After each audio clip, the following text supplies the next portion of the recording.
Hello guys, स्वागत है आपका अपने यूट्यूब चैनल स्टडी विद अमन कुल में। तो आज हम सैम्पल पेपर डिस्कस करेंगे इंग्लिश का, जो कि आपकी इंग्लिश लैंग्वेज एंड लिटरेचर है। क्लास 10th के बच्चों का सैम्पल पेपर है ये, एंड इसमें हम पेपर पैटर्न भी समझ लेंगे। तो चलिए स्टार्ट करते हैं। और हम रीडिंग पैसेज भी पढ़ेंगे, क्योंकि ज़्यादा बड़ा रीडिंग पैसेज नहीं होता, और क्वेश्चंस हम रीडिंग पैसेज को समझेंगे तभी करेंगे। तो बट आपको क्या करना है, पेपर में आपको करना है, पहले क्वेश्चंस पढ़ लेंगे, देन रीडिंग पैसेज पढ़ लेंगे, 2-3 मिनट में आप पढ़ लेंगे। देन आपको पता चल जाएगा ना कि आपने फिर क्वेश्चन को पढ़ेंगे, तो हाँ आपने ये लाइन इस वाले पैराग्राफ में पढ़ी थी, तो आपको आंसर जल्दी मिल जाता है। तो इस पैसेज को पढ़ते हैं।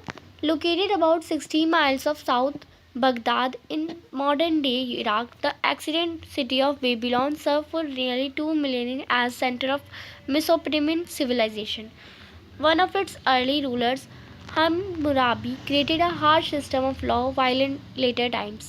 The Babylonian language would be used across the Middle East of the way of communicating across border.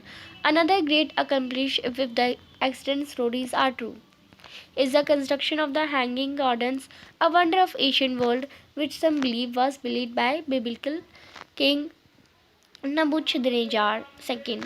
तो यहाँ पे 60 माइल बगदाद से थोड़ा जो मॉडर्न डे का आज इराक है, बगदाद कहते थे पहले, 60 मील दूर ना, मतलब एक एशियंट सिटी थी, बहुत पुरानी सिटी बेबीलोन थी, जो 2 मिलेनिया सेंटर थी मेसोपोटामियन सिविलाइजेशन से। यहाँ पे रूलर्स ही रूल करते थे, जैसे उनका नाम था हम्मुराबी, जो कि बहुत ज़्यादा हार्ड सिस्टम लगाते थे पहले के समय में। और बेबीलोनियन लैंग्वेज वहाँ पे यूज़ होती थी मिडल ईस्ट के पार्ट में। और एक की मतलब ऐसी घटनाएं ना सारी सच होती थी ये और यहाँ पे हैंगिंग गार्डन्स भी होते थे। आगे हमें बताया गया कि Asian scientist who lived in the city made important discoveries in mathematics, physics and astronomy। यानी जो पहले के साइंटिस्ट जो वहाँ पे रहते थे, उन्होंने बहुत सारी डिस्कवरीज करी है मैथ्स में, फिज़िक्स में, एस्ट्रोनॉमी में, और बहुत सारे अमॉन्ग देयर मैनी अकम्प्लिश्ड, और कुछ अधूरी भी रह गई हैं। उन्होंने टिक्नोमेट्री का यूज़ बनाया, दे डेवलप टिक्नोमेट्री, उन्होंने ही टिक्नोमेट्री बनाई, उन्होंने ही मैथमेटिकल मॉडल बनाए, और जुपिटर प्लैनेट को ट्रैक करा, develop method of tracking time, and this is still today. और उन्होंने ट्रैकिंग टाइम को डेवलप करने के मेथड्स भी बनाए। Asian Babylonian records are still use by modern day astronomer to study how the rotation of earth has change.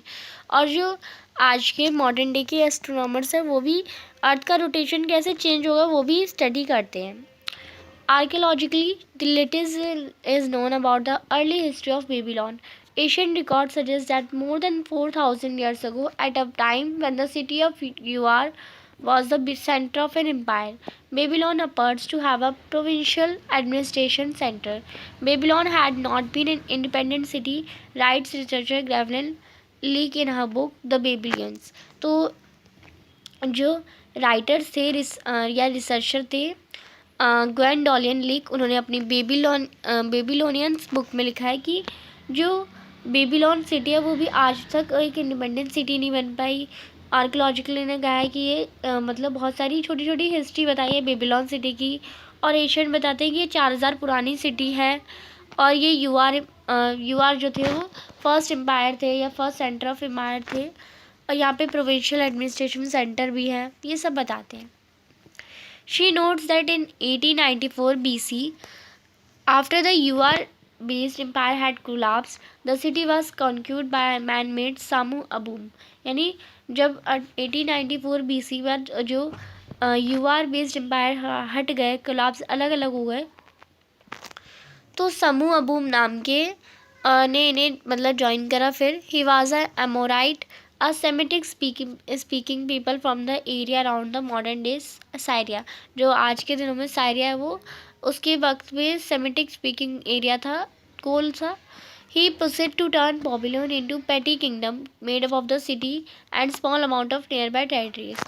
वो चाहते थे कि वो बेबीलोन को एक बहुत अच्छी सिटीज़ बनाए, और एक बहुत अच्छा किंगडम बनाए, और सारी आसपास की जो केंद्र शासित प्रदेश टेरिटरीज वगैरह हैं, वो सब उनसे आके जुड़ जाए। Babylon would remain this way until 6 kings later, a man named Hammurabi अब इस बेबीलोन अब अच्छी बन रही थी धीरे धीरे, पर 6 राजाओं के बाद 1792 to 1750 BC ascend the throne. He was the ruler who would go on to turn this one small kingdom into a great empire. अब ये जो हम्मुराबी थे वो चाहते थे कि वो इस छोटे से किंगडम को एक बहुत बड़ा एम्पायर, बहुत साम्राज्य बनाना चाहते थे.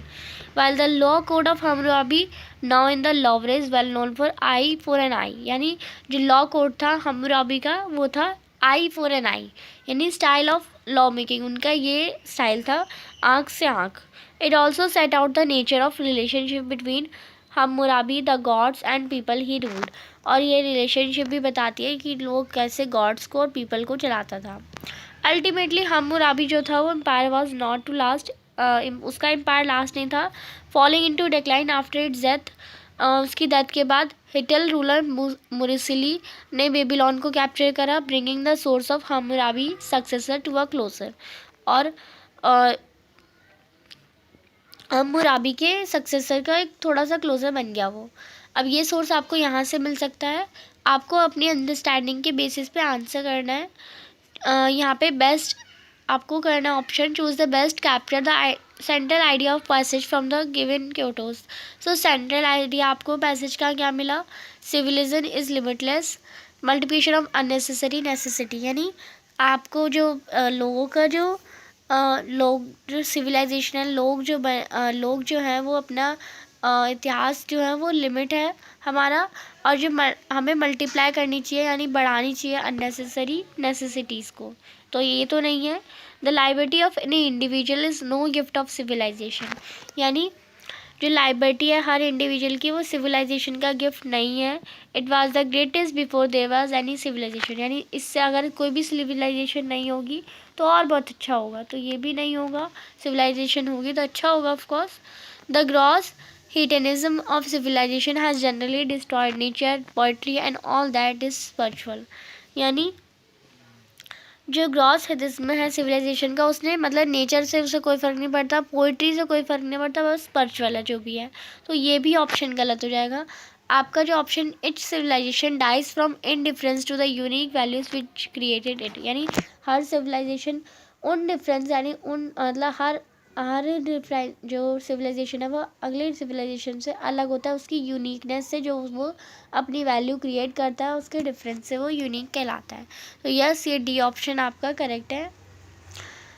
नेक्स्ट आपको करेक्ट कॉरेस्पॉन्ड बताना है to following relation. He was the ruler who would go on to turn this only small kingdom into great empire. तो स्मॉल किंगडम को ग्रेट एम्पायर में चेंज करना है. यानी government assistant in performing micro scale industry into large. तो government भी ऐसी करती है, माइक्रो स्केल इंडस्ट्रीज़ को, बहुत छोटी इंडस्ट्रीज़ को लार्ज स्केल इंडस्ट्रीज में बनाना चाहती है. या फिर या some people think that it's better to eat less than the appetite. यानी ये तो गलत ही हो जाएगा. यानी आप कम खाने ना खाने से अच्छा कम ही खाओ, तो ये तो नहीं होगा. हमें बताना है कि छोटे से बड़े को करना. तो यहाँ पे हमने भी छोटे से बड़ा ही देखा. दूसरा देखते हैं the vase has very small neck and spread out a top like a bowl. तो ये भी नहीं होगा. स्मॉल नेक और बाउल की तरह फैल गया, तो ये तो कोई रिलेशन नहीं बना. The girl has a miniature garden in her house. तो एक लड़की के घर में छोटा सा मिनिएचर हाउस है, तो ये स्मॉल से बड़ा था तो कोई रिलेशन नहीं बना. तो इसमें आपका ए ऑप्शन करेक्ट है. नेक्स्ट है select the option with the reference of the following. Which of the following options present the correct order of events. Hammurabi created a harsh system of law. तो नहीं, ये तो third number पे कुछ आ जाएगा time. The collapse of U R based empire. तो U R based empire वो ख़त्म हो गई थी, तो यस ये पहले हो जाएगा. द बेबीलोनियन लैंग्वेज हैड, तो मैं यहाँ पे नंबर नहीं लिख देती हूँ वरना आपको कन्फ्यूजन हो जाएगी. द बेबीलोन ये जो कोलैप्स हुआ था पहले वो हुआ था. The Babylonian language would be use across middle west and communication. तो बेबीलोनियन पहले हुई थी, हम्मुराबी के पहले हुई थी. तो Babylon become a petty kingdom made up of city and small. यानी एक बेबीलोन बना जो कि बहुत ब्यूटीफुल किंगडम था, तो ये हो जाएगा. सेकेंड हमारा फोर्थ है और थर्ड हमारा बेबीलोन. फिर हमारा हार्श सिटी हम्मुराबी ने लगाई. यानी नंबर हमें नंबर इस मार्किंग के अकॉर्डिंग देखने हैं. तो 3 के बाद 4, 4 के बाद हमारा 1 एंड 1 के बाद हमारा 2 है. तो इसमें आप देखिए आपका जो ऑप्शन सी है वो करेक्ट हो जाएगा। नेक्स्ट है complete the following with rage और आइडियम ईडियम फ्रॉम पैरा 6। तो पैरा 6 से आपको ईडियम बताना है। तो हमने सम रीज़न क्या है, someone should be harm as they harm someone else, यानी अगर कोई किसी और को हार्म कर रहा है तो उसे भी हार्म होना होगा, यानी आई फॉर आई, यानी आँख से आँख। यानी आप कहते हैं ना उसने गलती करी है तो यानी वो बुरा बोल रहा है तो मैं भी जो बुरा बोलने वाला होता है हम वही बुरा होता है, कुछ इस टाइप में एक कहावत या मुहावरा बनता है। The writer use contrasting words, जो राइटर है उसने कंट्रास्टिंग वर्ड्स यूज़ करे हैं लाइन में। Asian Babylonian records are still used by modern day astronomers to study how the rotation of the earth has changed। आपको पैराग्राफ 3 में से बताना है कोई डिफरेंस बिटवीन एशियंट और मॉडर्न। तो एशियंट और मॉडर्न में एशियंट जो होता है वो लिव्ड या एग्जिस्टिंग, जो एशियंट यानी पुराना यानी वो एग्जिस्ट हो चुका है बहुत लंबे सालों से, पर मॉडर्न का मतलब होता है प्रेजेंट या रीसेंट टाइम। फिर है 6 based on your reading of the text list two reason why. अब आप कहेंगे ऐसे क्वेश्चन तो आते नहीं, तो ऐसे ही क्वेश्चन आएंगे। अब ऐसा नहीं होगा कि आपको पैराग्राफ से छाट के आंसर लिखने होंगे, अब आपको एकदम अच्छे से आंसर बनाना भी आना चाहिए। तो जब तक आप पैराग्राफ नहीं पढ़ेंगे तो आपको आंसर नहीं कर पाएंगे। बेस्ड ऑन योर रीडिंग आपको 2 रीज़न बताने हैं कि राइटर ने ऐसा क्यों किया। एशियंट साइंटिस्ट वो live in the city made important discoveries. तो उन्होंने इसलिए कहा क्योंकि एशियन साइंटिस्ट ने, मैंने आपको बताया था, ट्रिग्नोमेट्री बनाई, उन्होंने मैथमेटिकल मॉडल बनाए और उन्होंने ट्रैकिंग टाइम भी उन्होंने डेवलप करा था। तो आप ये लिख सकते हैं, यहाँ पे आंसर भी नीचे लिखे हैं तो आप इन्हें भी पढ़ सकते हैं, मैं आपको साथ साथ बधाई दे रही हूँ। राइटर ने कहा था Babylon would remain stage way until 6 kings later a man name, यानी बेबीलोन तो था पर उसे 6 किंग्स पहले एक नेम था हम्मुराबी, जो कि जिसने राजतंत्र किया था। आपको बताना है change of Babylon after the throne was ascended, यानी हम्मुराबी का कब्जा करने से पहले चेंजेस क्या थे बेबीलोन में। तो he transfer small kingdom into, तो हम्मुराबी ने क्या करा था, स्मॉल किंगडम को ग्रेट एम्पायर में बढ़ाना चाहता था। तो yes he was a ruthless leader, तो ये तो हमें नहीं बताया गया। He transferred a great empire to, तो वो बड़े को छोटे में तो नहीं करना चाहता, तो ये भी नहीं होगा। वो एक फाइटर था, तो नहीं, हमें ये तीनों रीज़न नहीं बोले गए, हमें फर्स्ट बोला गया, हम फर्स्ट करेंगे। 8th है राइटर से Sumu Abum process to turn Babylon into a petty kingdom. तो समूह अबूम चाहते थे कि वो बेबीलोन को एक बहुत सुंदर किंगडम में कर देंगे। Select the reason why the writer said so. तो आपको बताना है राइटर ने इसे इसलिए क्यों कहा, क्योंकि सामू अबूम जो थे वो एक बेबीलोन सिटी थे, उन्होंने बेबीलोन सिटी बनाई थी, ऐसा तो नहीं बताया। Sumu Abum turn Babylon city of vapour country, तो ये भी नहीं करना चाहते थे। जो सामू अबूम थे वो एक वीक रूलर थे, तभी वो मतलब ये उनका इतना शासन नहीं था, इसलिए वो अपने छोटे से राज्य को अच्छा सा किंगडम वो बनाना चाहते थे। तो इसमें आपका सी ऑप्शन करेक्ट है। 9th क्वेश्चन है, आपको एक पॉइंट बताना है इस स्टेटमेंट को जस्टिफाई करने के लिए। One of its early ruler Hammurabi create a hard system of law, यानी जो लॉ कोड है हम्मुराबी का, नॉ इन द लेवल, जो कि I for an I law है, वो एक स्टाइल है लॉ मेकिंग का, वो उनका एक स्टाइल है लॉ मेकिंग का, relationship between Hammurabi and God. Next 10th question है, choose the option that correctly state the two meaning of close as used in the passage. तो क्लोज का हमारा एक वर्ड यूज़ हुआ है इमिनेंट, तो एक वर्ड है, मैं प्रोनाउंस गलत कर रही हूँ तो आप एक बार देख लीजिएगा इसे। एंड अप्रोच, यानी किसी को बुलाना है, अप्रोच अपने पास बुलाना।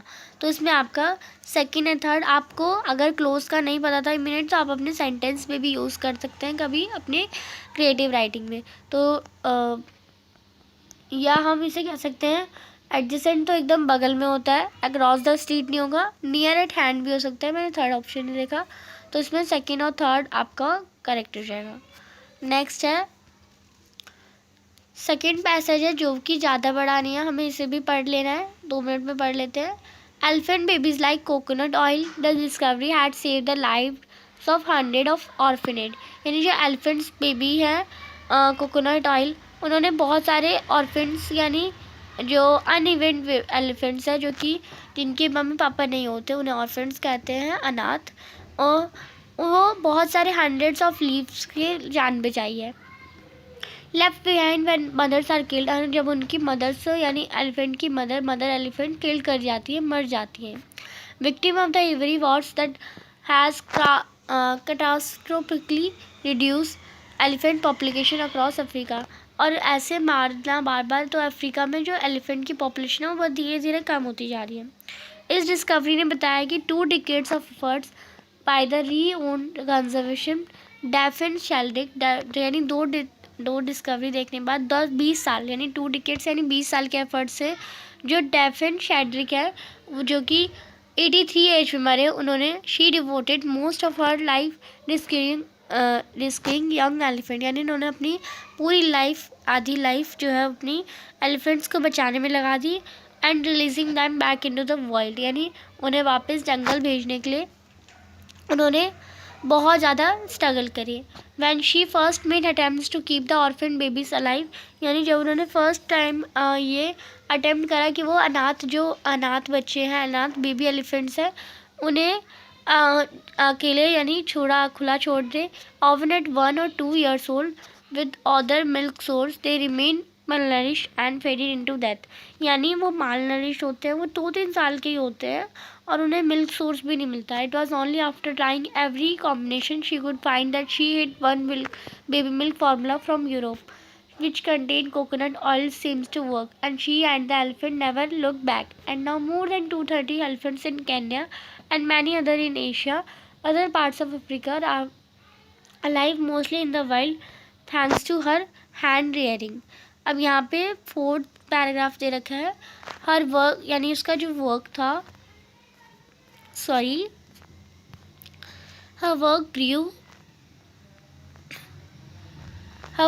from care of यानी उसका जो वर्क था वो ऑर्फन एलिफेंट्स, जो कि उसके हस्बैंड ने डेविड शेड्रिक चीफ, जो कि तासवो नेशनल पार्क में उन्होंने 1960 में एक एलिफेंट को पाया था। By the time century was well establish, यानी लेट 70s यानी 1790 का टाइम था।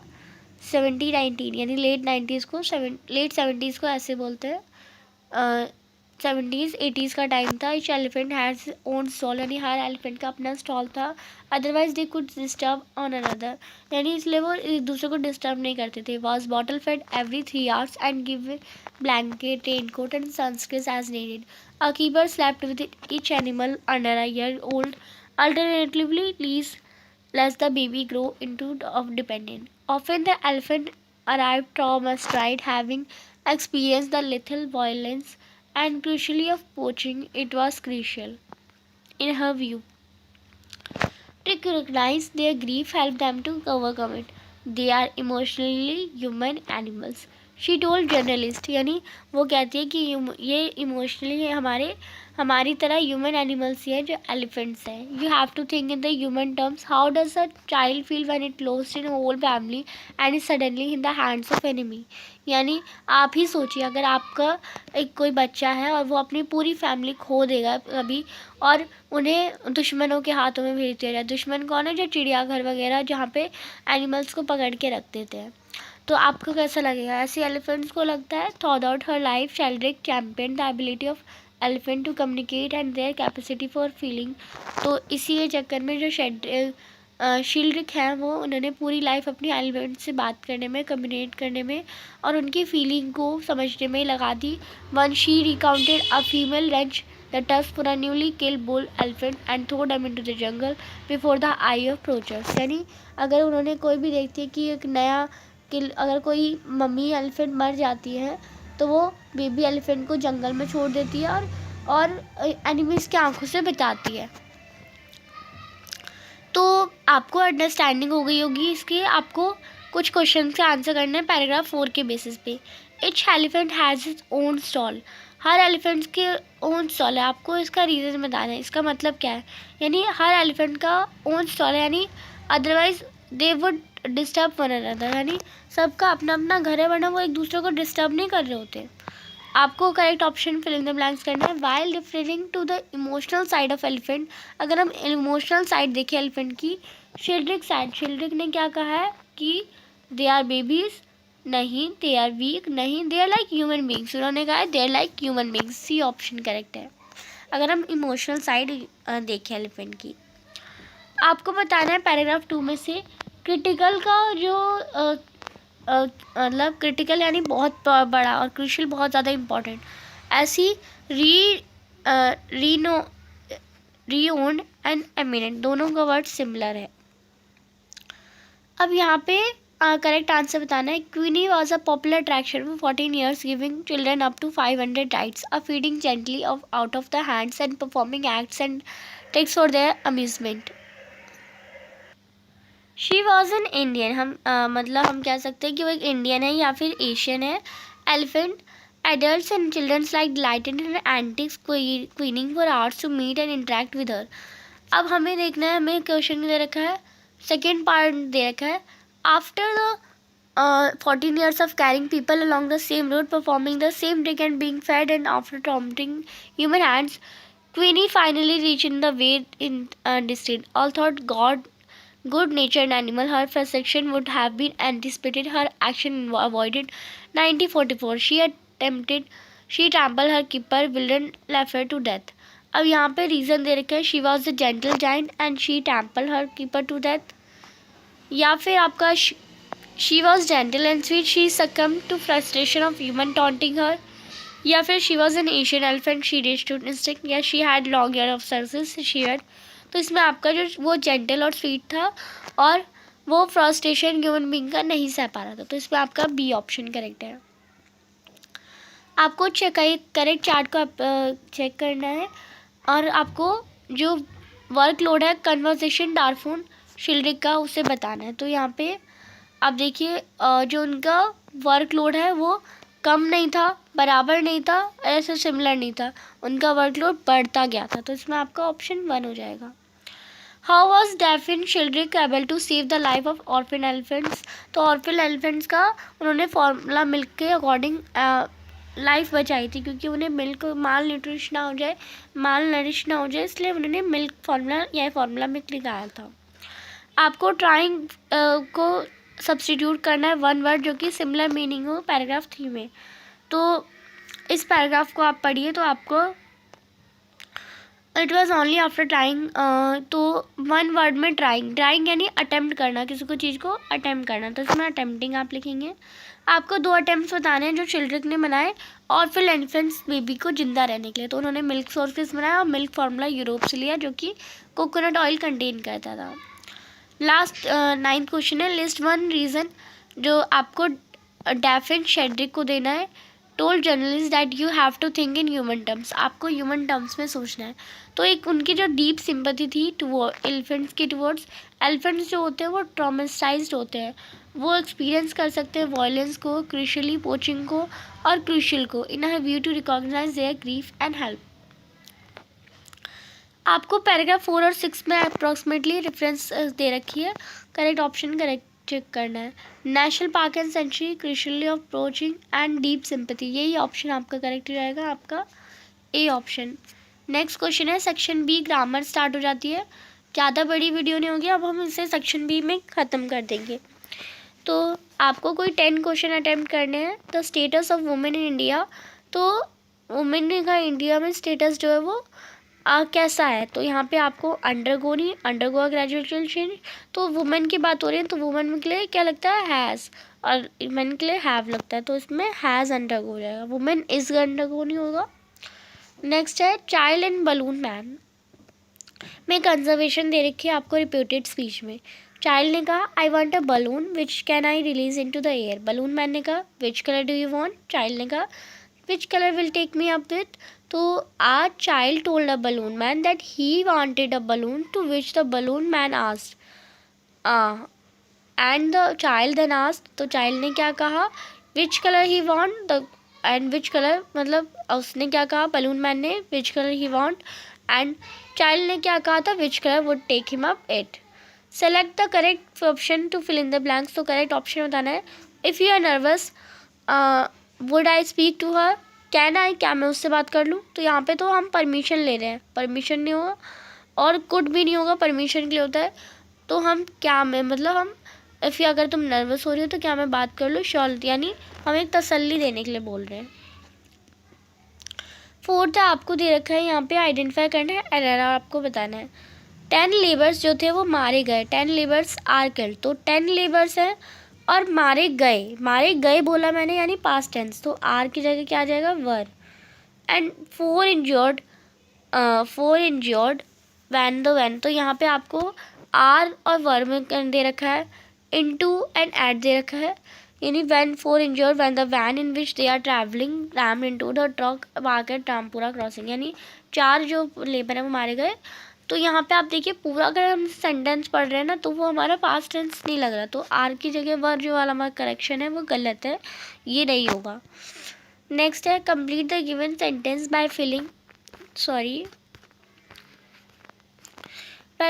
The blanks. तो आपको Joshua with his 5 with his members dash really well, तो well यहाँ पे ले रखा है। मैंने एक बात आपको बताई थी कि अगर हमारी जो वर्ब है उसमें अगर एस नहीं लगाओ तो आपको नेम में या हमें जो हमारी जो पहले का वर्ड आता है उसमें वर्ब लग जाए, अब उसमें एस या एस लग जाता है, तो सिंग नहीं होगा, सिंगिंग नहीं होगा, सिंग्स हो जाएगा, यानी आपका Joshua with his members sings really well। Subject: increase of air population in East Hyderabad. Respected sir, ma'am, I want writing to you to bring। यहाँ पे हम to bring लगाते हैं, अगर आपने कभी भी लेटर सॉल्व करा हुआ तो आपको पता होगा। यहाँ पे पुलिसमैन और ड्राइवर की कंजर्वेशन है। Why are you driving at such a high speed? Driver कहता है sorry sir, the engine is not working properly. Policeman कहता है come to the police station and bring your car, यानी अपनी car यहाँ पे रखो और पुलिस स्टेशन चलो। Policeman asked the driver the reason for high speed, to which he replied to come to the police and to bring his car. आपको error बताना है बुक रिव्यू का, तो यहाँ पे आप देख सकते हैं मोर इम्पॉर्टेंट की जगह किसी भी चीज़ के लिए हम अगर इम्पॉर्टेंट है तो हम मोर नहीं लगाते हैं, मोस्ट लगाते हैं। अगर आप सेंटेंस पढ़ेंगे तो आप इजीली समझ जाएंगे। Sushila shared some information with Uma about visit to a zoo. आपको उमा का क्वेश्चन बताना है, did you see the royal Bengal tiger, यानी Uma asked Sushila whether she saw the royal Bengal tiger. 10th है you dash disturb him working his work, यानी तुम ज़रूर उसे मतलब उसका डिस्टर्ब कर रही होगी उसके काम में, यानी यू मस्ट, या फिर तुम डिस्टर्ब नहीं कर रही हो, यू नॉट है ना, सब में लगा तो नॉट होगा, यू मस्ट नॉट, यानी तुम्हें बिल्कुल नहीं करना चाहिए उसे डिस्टर्ब उसके काम में। 9th क्वेश्चन है मदर और सन के बीच में कंजर्वेशन है, आपको करेक्ट ऑप्शन करेक्ट करना है। What career do you want to choose in life? I want to become a doctor and serve my fellow beings. तो मदर ने क्या कहा, मदर ने पूछा, मदर आज her son what career he want to choose in life, तो ये line तो करेक्ट है। To which the son replied then he wanted to become a doctor and serve his fellow beings, तो इसमें यही ऑप्शन करेक्ट है। What career does he want to choose in life, at that word he become a doctor and serve his fellow beings, तो यहाँ पे does नहीं आएगा। Then what career want to lose, then want to become doctor, ये भी नहीं होगा, ये भी नहीं होगा हमारा। फिर हमारा यहाँ पे 12th क्वेश्चन है, आपको एरर बताना है शॉप होल्डिंग में और आपको करेक्शन भी बतानी है। तो Jindal sweet LTD Badlapur Jharkhand new shop open in, तो ओपन हो ही नहीं है, ओपन एट होता है हमेशा, अगर हम कोई जगह की बात करते हैं तो एट होता है। नेक्स्ट सेक्शन सी है जो कि हम अपनी नेक्स्ट वीडियो में करेंगे अभी तक, और सेक्शन सी और डी हम अपनी नेक्स्ट वीडियो में करेंगे। आपने अभी तक चैनल को सब्सक्राइब नहीं किया तो प्लीज़ चैनल को सब्सक्राइब ज़रूर करें और ज़्यादा से ज़्यादा दोस्तों के साथ शेयर करें। वीडियो अच्छी लगी तो इसे लाइक करिए, दोस्तों के साथ शेयर करिए, और कोई भी डाउट हो तो कमेंट सेक्शन में पूछ लीजिएगा। Thanks for watching, bye bye guys.